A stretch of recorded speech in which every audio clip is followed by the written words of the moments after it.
माता की, भारत माता की, भारत माता की।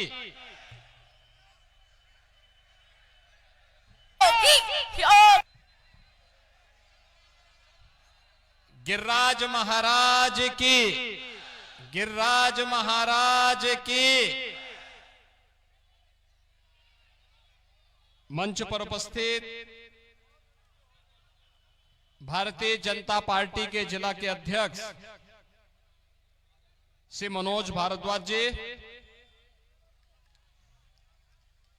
उत्तर प्रदेश सरकार के मंत्री और यहां पर सहयोग के लिए आए हुए सरदार बलदेव सिंह ओलख जी। देखो हमारे पास भी एक सरदार है, आपके वहां कई यहां पे सिख बंधुओं को मैं देख रहा हूं, वे भी देखे। हमारे पास भी देखो एक सरदार है और मंत्री है उत्तर प्रदेश सरकार में। हमारा सरदार बहुत असरदार है, क्योंकि हम सब गुरु के बंदे हैं, इसलिए बगैर सरदार के काम भी नहीं चलता है। और इसलिए वे राजस्थान विधानसभा चुनाव में भारतीय जनता पार्टी के प्रत्याशियों के लिए समर्थन लेने के लिए आपके बीच में आए हैं सरदार बलदेव सिंह ओलख जी, जिला प्रभारी गोवर्धन जादौन जी, लोकप्रिय सांसद श्रीमती रंजिता कोली जी, भारतीय जनता पार्टी के लोकप्रिय प्रत्याशी श्री जवाहर सिंह बेडम जी, पूर्व विधायक श्री गोपी सिंह गुर्जर जी, पूर्व विधायक श्रीमती अनीता सिंह गुर्जर जी, विधानसभा प्रभारी श्री सुरेश मीणा जी, विभांशु मोदी जी, सुनील शर्मा जी, यादराम राणा जी, ललित मोहन प्रासर जी, प्रभाती सिंह जी, सुदामा यादव जी, राकेश देववाल जी, गुटियारी लाल जाटो जी और भारी संख्या में आज यहां पर उपस्थित भारतीय जनता पार्टी के सभी पदाधिकारीगण और उपस्थित भरतपुर के मेरे सभी उपस्थित भाइयों और बहनों, पूज्य संतों का मैं हृदय से अभिनंदन करते हुए 84 कोसी परिक्रमा के इस भूभाग को और राजस्थान की इस धरा को, जहां पर पृथ्वीराज चौहान, महाराणा प्रताप, महाराज सूरजमल जैसे प्रतापी राजा पैदा हुए, जिन्होंने विदेशी ताकतों को पूरी तरह हिला करके भारत की धरती को सुरक्षित रखने में अपना योगदान दिया। शक्ति और भक्ति की इस धरा को कोटि कोटि नमन करते हुए आप सबका हृदय से अभिनंदन करता हूं। भाइयों बहनों, चुनाव चल रहे हैं। राजस्थान विधानसभा का ये चुनाव 5 वर्ष की वेदना को अब वक्त आ गया है जब बदला लेकर के हम, जिन लोगों ने हमें वेदना दी है, हमारी आस्था के साथ खिलवाड़ करके, हमारे विकास में बैरियर लगा करके, हमारे हक पर डकैती डाल करके और सुरक्षा का, अविश्वास का वातावरण पैदा किया है, उन सब से बदला लेने का अवसर आ गया है। और भाइयों बहनों, लोकतंत्र यही अवसर जनता जनार्दन को देती है। आज जब भारत बदल चुका है, प्रधानमंत्री मोदी जी के नेतृत्व में एक नए भारत का दर्शन देश भी और दुनिया भी कर रही है। एक ऐसा भारत जिसका दुनिया में सम्मान है, एक ऐसा भारत जो दुनिया के अंदर एक ताकतवर बनकर के उभरा है, एक ऐसा भारत जिस भारत को लोग आज संकट मोचक के रूप में दुनिया के अंदर देखते हैं। प्रधानमंत्री मोदी जी आज दुनिया के अंदर जहां कहीं जाते हैं, वो देश और दुनिया की वे ताकतें पलक पावड़े बिछा करके प्रधानमंत्री मोदी जी के आवभगत के लिए जब खड़ा होता है, पूरा देश एकजुट होकर के उनका स्वागत करता है। तो ये स्वागत प्रधानमंत्री मोदी जी के साथ 142 करोड़ भारतीयों का भी सम्मान होता है। भाइयों बहनों, मोदी जी जब देश के सुरक्षा के मुद्दे पर बोलते हैं और भारत सुरक्षित महसूस करता है, 142 करोड़ लोग अपने आप को सुरक्षित महसूस करते हैं, लेकिन भारत के दुश्मनों को यह अच्छा नहीं लगता। याद करिए, कांग्रेस के समय में रोज घटनाएं घटित होती थी, रोज घटनाएं घटित होती थी। कभी आतंकी घटना, कभी घुसपैठ की घटना, कभी कुछ और की घटना। लेकिन आज आतंकवादी भी और उनके यहां का भी जानते हैं, घुसपैठ करेंगे, आतंकी घटना को वारदात करेंगे, तो न केवल आतंकवादी बल्कि उनके आकाओं की माद में घुस करके भारत के बहादुर जवान वहीं मार गिराएंगे, उनका काम तमाम करने का काम भी करेंगे। इसलिए भारत सुरक्षित हुआ है।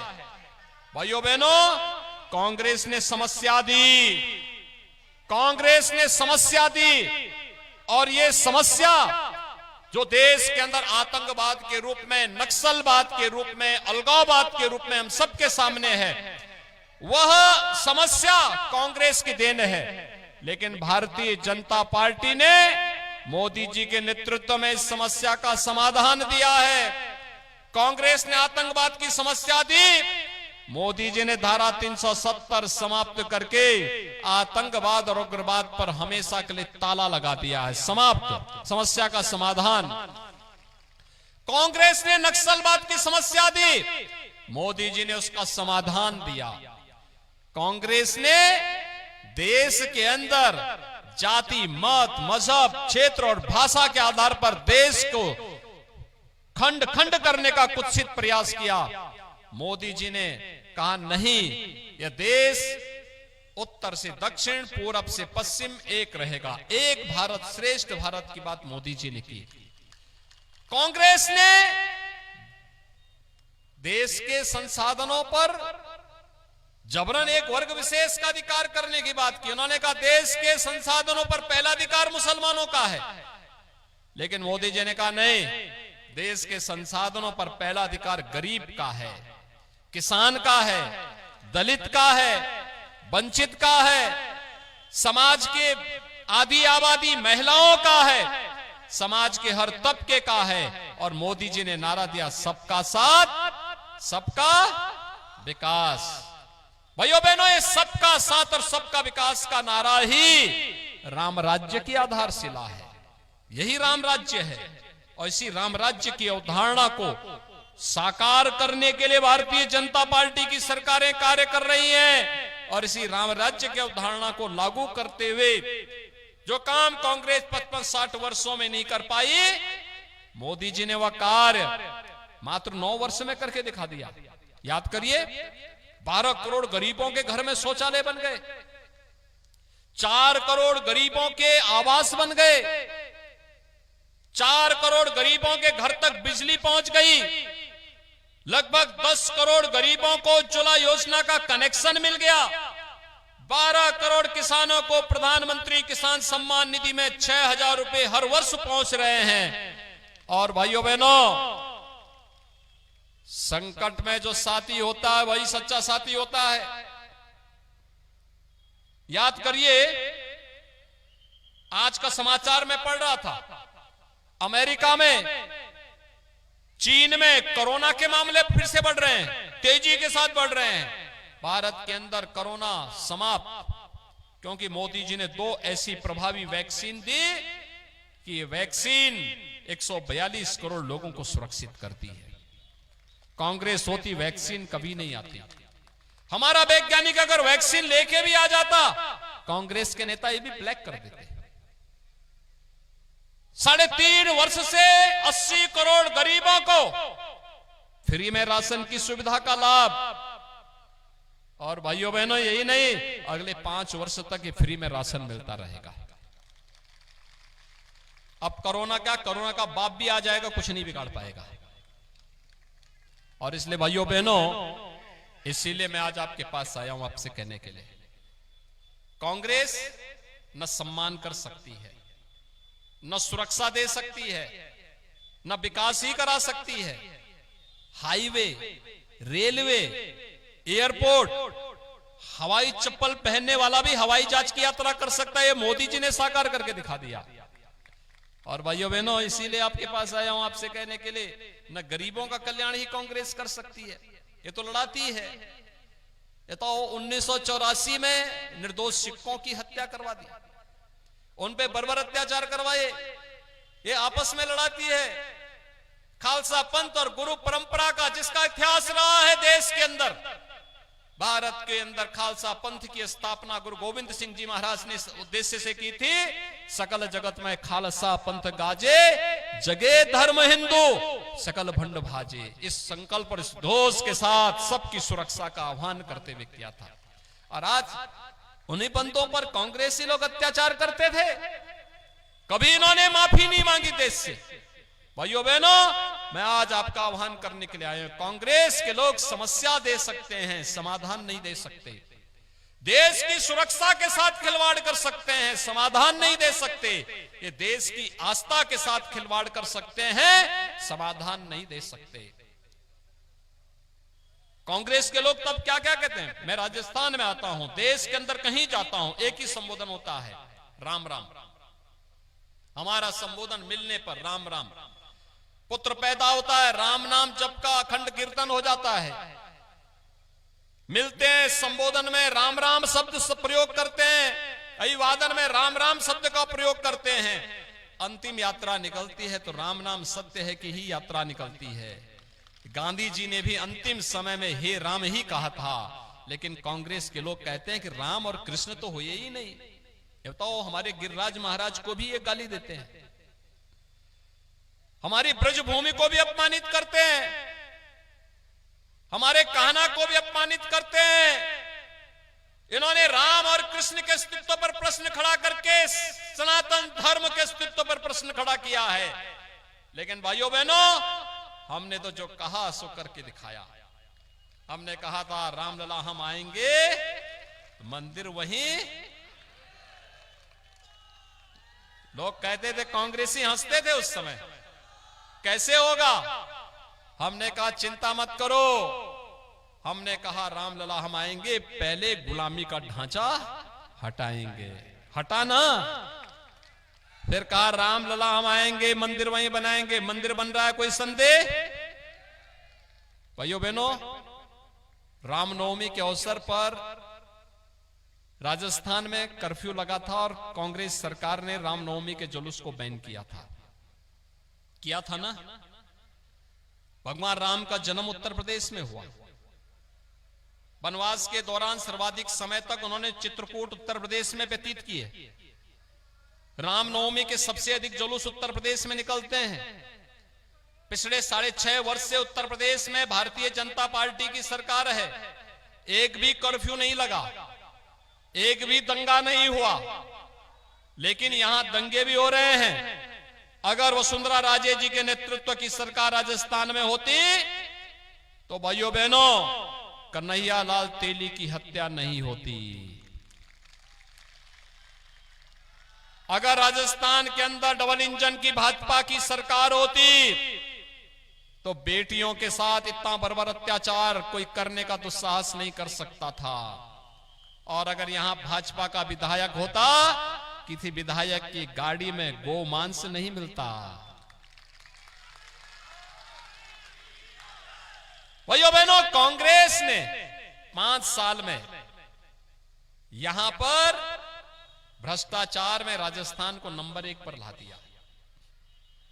महिला संबंधी अपराध में नंबर 1 पर, साइबर अपराध में नंबर 1 पर, गरीबों पर अत्याचार करने वाली योजनाओं में नंबर 1, बिजली के बिल नंबर 1, डीजल और पेट्रोल में सबसे अधिक वेट यहां के लोगों से वसूला जाता है, वह राजस्थान की गवर्नमेंट वसूल रही है। अपने खर्चों को नहीं कम करती, लेकिन जनता का शोषण करना चाहती है। और नौजवानों के भविष्य के लिए सरकारी नौकरी में पेपर लीक की सबसे ज्यादा घटनाएं यहां पर होती हैं, राजस्थान में हो रही हैं। भाइयों बहनों, विकास में नहीं, सुशासन में नहीं, गरीब कल्याणकारी योजनाओं में नहीं, उद्योग लगाने में नहीं, रोजगार देने में नहीं, लेकिन भ्रष्टाचार में नंबर 1, महिला संबंधी अपराध में नंबर 1, आस्था के साथ खिलवाड़ करने में नंबर 1। और भाइयों बहनों, इसीलिए आज आपके पास आया हूं आपसे कहने के लिए, यहां पे इन 5 वर्षों में भू माफिया, खनन माफिया, गौ तस्करी के माफिया, पशु माफिया, वन माफिया, ये सब पनपे, संगठित अपराध में करने वाले माफिया पनपे। इन्हीं माफियाओं के लिए हम लोग उत्तर प्रदेश में नया खोज किए हैं बुलडोजर का, इन्हीं माफियाओं के लिए है, इन्हीं माफियाओं के खिलाफ है जो गरीबों का, व्यापारियों का, कमजोर लोगों का और शरीफ लोगों का हक जबरन छीनने का प्रयास करते हैं। ये उत्तर प्रदेश का अनुसंधान उन्हीं के खिलाफ है, उन्हीं पर कायदे से। जब उत्तर प्रदेश के अंदर बुलडोजर चलता है तो कैसे लगता है? अच्छा लगता है ना। और इसीलिए आपको कहने के लिए आए हैं, डबल इंजन की सरकार लाइए, ये माफियागिरी सब समाप्त हो जाएगी। माफियागिरी का समाधान ही डबल इंजन की सरकार है। और भाइयों बहनों, आज तो आपको कोई संदेह नहीं है ना कि अयोध्या में राम मंदिर का निर्माण होने में कोई संदेह, और यह भी संदेह नहीं है ना कि 22 जनवरी 2024 को प्रधानमंत्री मोदी जी के कर कमलों से अयोध्या में रामलला विराजमान होंगे। कोई संदेह? कोई संदेह? अयोध्या में कितने लोग जाने के इच्छुक हैं? आप सभी लोग अयोध्या आना चाहते हैं? भाइयों बहनों, मेरी आप सबसे अपील है, जवाहर सिंह मैडम जी को जयपुर विधानसभा में पहुंचाइए। और भाइयों बहनों, बदले में मैं उनसे कहूंगा कि 22 जनवरी के बाद भरतपुर के इन सभी राम भक्तों को लेकर के वे अयोध्या पहुंचेंगे।